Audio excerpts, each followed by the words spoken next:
अस्सलाम वालेकुम guys, how are you. I hope आप सब अच्छे से होंगे और सब कुछ ठीक चल रहा होगा। आज हम आपके लिए एक नया टॉपिक लेके आए हैं जिसमें हम आपको किस चीज़ की नॉलेज देने वाले हैं। वो है जो कि हमारे कुरान शरीफ में आज से 1600 साल पहले कुरान शरीफ में नोट किया गया है कि जैसे कि आज हमारे साइंटिस्ट उस पर बहुत सारी थ्योरीज दे रहे हैं। तो आज वो अप्रूव हो रहा है कुछ साल बाद, यानी कि 50 साल 100 साल बाद हमारे साइंस ने उसको दरियाफ्त किया है।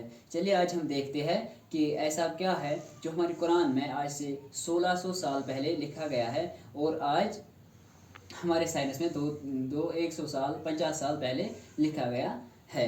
चलिए देखते हैं। पहले हम बात करेंगे बिग बैंग थ्योरी की। बिग बैंग थ्योरी, अगर हम बिग बैंग थ्योरी की बात करेंगे, ये हमारे कुरान शरीफ में आज से 1600 साल पहले नोट किया गया है। तो चलिए आज हम अपना साइंस, जैसे कि उस कुरान शरीफ में हमारे अल्लाह ताला फरमाते हैं, कह रहे हैं कि ये जो ज़मीन और आसमान है ये पहले एक था, फिर मैंने इसको अलग किया एक धमाके के ज़रिए।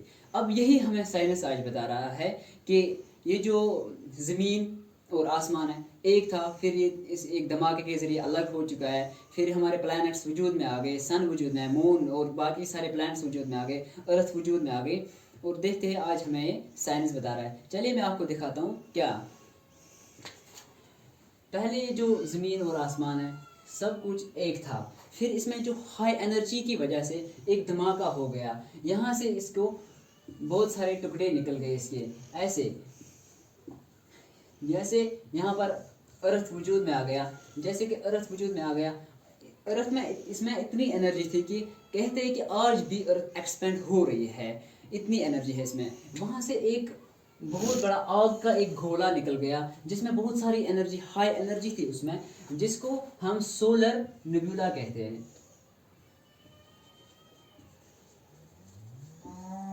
इसमें बहुत सारी एनर्जी थी और इसको हम तुम्हें हम इसको आग का गोला कह रहे हैं। जब भी जो ही ये बाहर निकल आया और इसमें एक अलग सा धमाका हो गया जिससे प्लैनेट्स वजूद में आ गए। और ये जो सेंटर में रह गया, ये सेंटर वाला क्या, इसको ये एक्सपेंड होके जैसे कि फैल इसमें जो हाई एनर्जी थी सन वजूद में आ गया।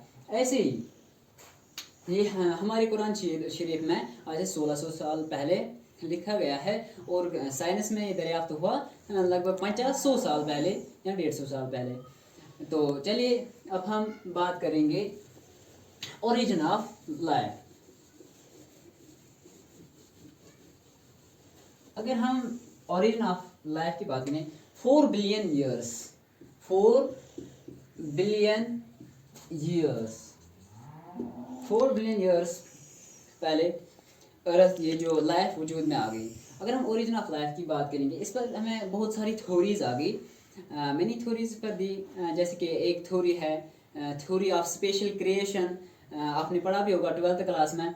और दूसरी थ्योरी जो हमारे पास है थ्योरी ऑफ अबायोजेनेसिस। तीसरी जो हमारे पास है थ्योरी ऑफ बायोजेनेसिस। चौथी जो हमारे पास है कॉस्मोजिक थ्योरी या थ्योरी ऑफ कॉन्स्पिरेंस। ये जो थ्योरीज हमारे पास आ गई, अब हम देखते हैं कि इन थ्योरीज में हमें हमारे जो साइंटिस्ट है जिन्होंने इन थ्योरीज को दिया है, इन्होंने हमें क्या बता रहे हैं हमें, यानी कि कैसे ओरिजिन ऑफ लाइफ कैसे हो गया। तो चलिए मैं आपको बता रहा हूँ कौन सी थ्योरी क्या कह रही है। पहली जो हमारी थ्योरी है, मैंने आपसे बताया फर्स्ट जो कि है theory of special creation. Theory of special creation क्या हमें बता रही है, ये हमें बता रही है all the things in the world are made up of a super power और मेड बाय सुपर पावर। जो कि हमारी जो भी हमारी कायनात में जो भी चीज़ है, चाहे लिविंग थिंग या नॉन लिविंग थिंग, ये एक सुपर पावर से बने हैं। जैसे कि हमारे मजहब में भी हम कह रहे हैं कि हमारे अल्लाह ताला ने ये पूरी कायनात बनाई। इस वजह से मैं कह रहा हूँ ये जो थ्योरी है 100% राइट है, क्योंकि इसमें लिखा गया है all the things in the world और मेड बाय सुपर पावर, यानी कि सुपर पावर जो है वो हमारे अल्लाह ताला है, उसी ने इस पूरे कायनात को बनाया। अब हम देखते हैं दूसरी थ्योरी। अगर हम दूसरी थ्योरी की बात करेंगे जिसको हम थ्योरी ऑफ एबायोजेनेसिस, थ्योरी ऑफ एबायोजेनेसिस क्या हमें कह रही है? थ्योरी ऑफ एबायोजेनेसिस में हम पढ़ रहे हैं all the things in the world are made by dead things. ये हमें कह रही है जो भी हमारी कायनात में चीज़ें हैं ये डेड थिंग्स से बने हुए हैं। अब अगर हम बात करेंगे फिर जब उन साइंटिस्ट जिन्होंने ये इसको दिया था, जैसे कि हमारे एरिस्टोटल, दूसरा जो हेलमार्ट्स है, लाइस पास्टर है, उन्होंने इस थ्योरी को दिया। बाद में जब उन्हें कहा गया कि हमें प्रूव करके दो कैसे ये डेड थिंग से ये लाइफ ऑरिजिन ऑफ लाइफ हो गया, उन्होंने कहा चलिए हम बात करेंगे जो हमारे एरिस्टोटल है। एरिस्टोटल ने क्या कहा? उसने कहा जो ही सनलाइट जो है जो ही अर्थ पर पड़ी तो वहाँ पर जब भी सनलाइट अर्थ पर पड़ गई तो वहाँ पर क्रोकोडाइल बन गया। It's impossible. पहले मैं इसको गलत करार देता हूँ। दूसरा जो हमारे पास आया, दूसरा साइंटिस्ट है हेलमॉर्ट्स ने क्या कहा? हेलमॉर्ट्स ने कहा जो हम शर्ट लगाते हैं अगर उसमें पसीना जब हम शर्ट लगाते हैं फिर जब हम किसी धूप में से निकलते हैं पसीना आ जाता है वो शर्ट पर लग जाता है, आप उस शर्ट को 21 दिन तक एक कमरे में बंद रखो, वहाँ से माउस जो है माउस बनेगा। It's impossible. ये भी गलत है। अगर हम तीसरी बात करेंगे